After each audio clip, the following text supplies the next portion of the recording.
महाभारत में अनुशासन पर्व में पितामह भीष्म कहते हैं कि यदि 12 साल तक लगातार एक कार्य किया जाए तो कार्य सिद्ध हो जाता है। गोकुल में एक अद्भुत भक्त हुए कृष्णदास जी, ये उन्होंने सुन लिया, उनके मन में भाव आया, वो गए माला बना करके ठाकुर जी के पास, बोले ठाकुर जी 12 साल तक लगातार माला पहनाने आऊंगा, 13वें साल की जब सुबह होगी तो आपको माला पहनने मेरी कुटिया में आना।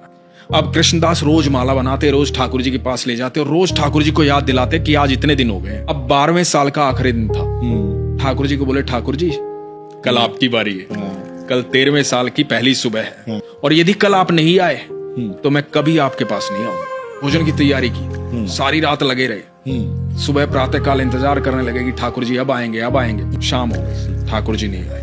आ गया गुस्सा, सारा 56 भोग उठाया, अपनी पोटली में बांधा और देख करके मंदिर की तरफ, कोई नहीं है कृष्ण विष्णु, पत्थर की मूर्ति है वो, सुनता तो आज आ जाता, सुनता ही नहीं है। और बड़बड़ाते हुए जा रहे हैं। आगे से गैयों का एकदम झुंड आ रहा है लगातार। तो एक बालक आवाज दे रहा है, अरे बाबा सुनो, रुको, इतनी सारी गैया आ रही हैं, टक्कर लग जाएगी, धक्का लग जाएगा, गिर जाओगे, रुक जाओ थोड़ी देर।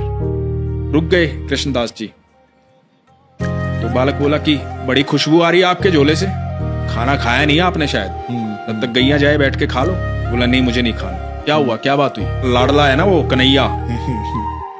अरे बहुत नखरे हैं उसके, 12 साल गया हूं माला पहनाने,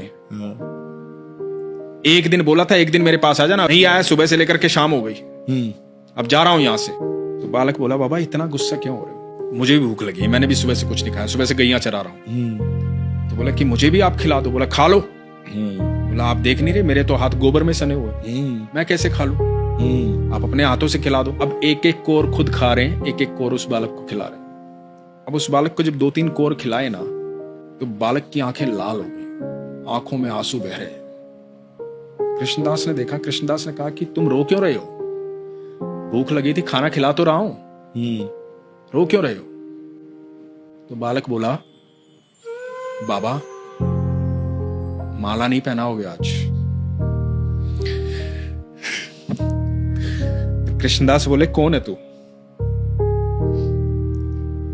मैं ही तो हूं, तुम्हारा कृष्ण। बोला बाबा जब तुम माला पहनाते हो ना मुझे ऐसा लगता है कि मेरा आलिंगन कर रहे हो। आज सुबह से वो आलिंगन महसूस नहीं हुआ, सुबह से इंतजार कर रहा था। भक्तों ने बहुत भोग लगाया पर मैंने किसी के हाथ का खाना नहीं खाया, मुझे मेरे कृष्णदास के हाथों से खाना खाना था।